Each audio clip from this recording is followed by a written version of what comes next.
There are some matchups in fighting that always seem to end the same way no matter what adjustments get made. In the boxing world right now, that would be Usyk versus AJ or Fury versus Wilder. Is it the same situation right now with Izzy and Pereira? It's currently 3-0 for Alex right now, but the betting lines have Izzy as a favorite still. Does Alex Pereira simply have Izzy's number? Styles make fights, and the styles clash between these two has ended the same way a few times already. As Tyson Fury would say, everybody's got their boogeyman. Everybody has a bogeyman. Whether you find him or not, everybody's got one. The way Izzy fights typically lends itself to him being the longer, rangier fighter, but against Alex, he doesn't have the luxury of fighting in this way. Hand trapping works really well against people like Vittori or Cannonier or Costa, people who aren't as tall or lengthy as Adesanya, but against Pereira, it's going to be more difficult to implement as they're almost identical in height and reach. In fact, it was hand trapping and reaching for Pereira that got him into a little bit of trouble at the end of their last fight. This is already one stylistic advantage for Pereira, but another is in their stances. In the lead up to their last fight, one of the points favoring Izzy was his acclimation to an MMA stance and guard, but to me this is actually a disadvantage. The typical stances you see people fighting with in various combat sports are typical for a reason. They're usually the best adapted for that particular rule set. We saw this on full display during the Rod Tang and Mighty Mouse fight. During the Muay Thai round, you saw Rod Tang taking his traditional Thai boxing stance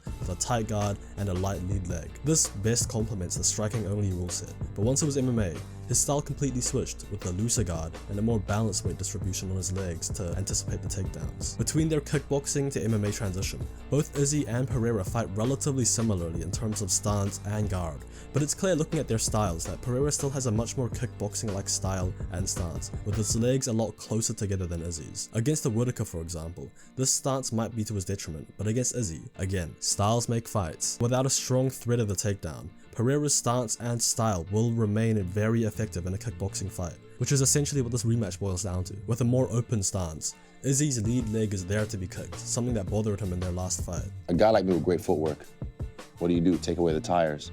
So early on he did, and I was like, nah, so I didn't think it was gonna affect me really crazy, but then it paid dividends. This is something that'll be difficult for him to remedy, as it's not like he doesn't know how to check kicks. He knows how to check kicks, it's just that he's naturally a bit more susceptible to them, while Pereira's stance allows him to check kicks a little bit easier than Izzy. This takes away a pretty big part of Izzy's game. It feels like Izzy is just outmatched in almost all areas of this fight other than grappling. At distance, in close, in the clinch, Pereira had a lot of success against Izzy. It's just that when Alex overextended on a combination, he was taken down and worked for a round. But an area that Izzy did seem to have an edge over Pereira was his cardio. Alex is a big ass dude, bro. Make the man work.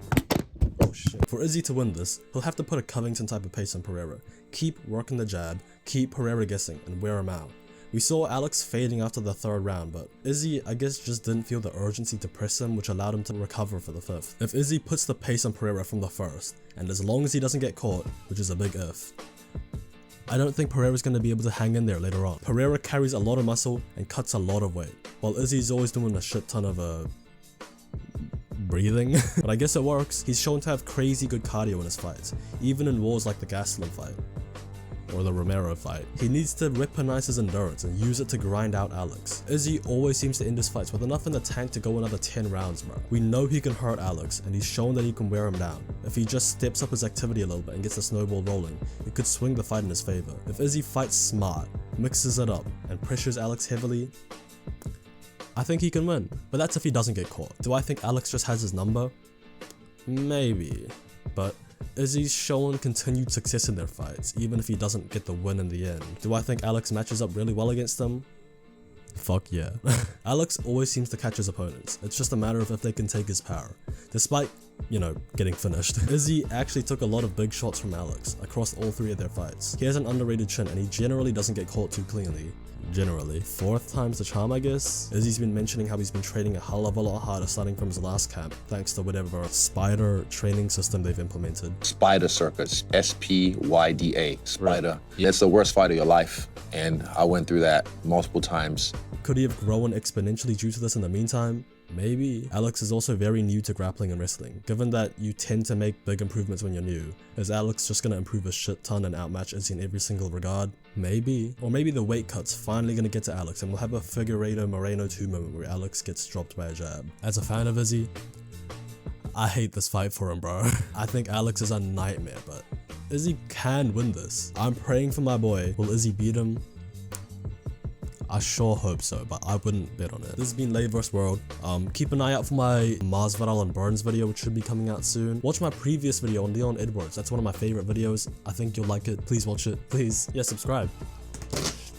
Mike.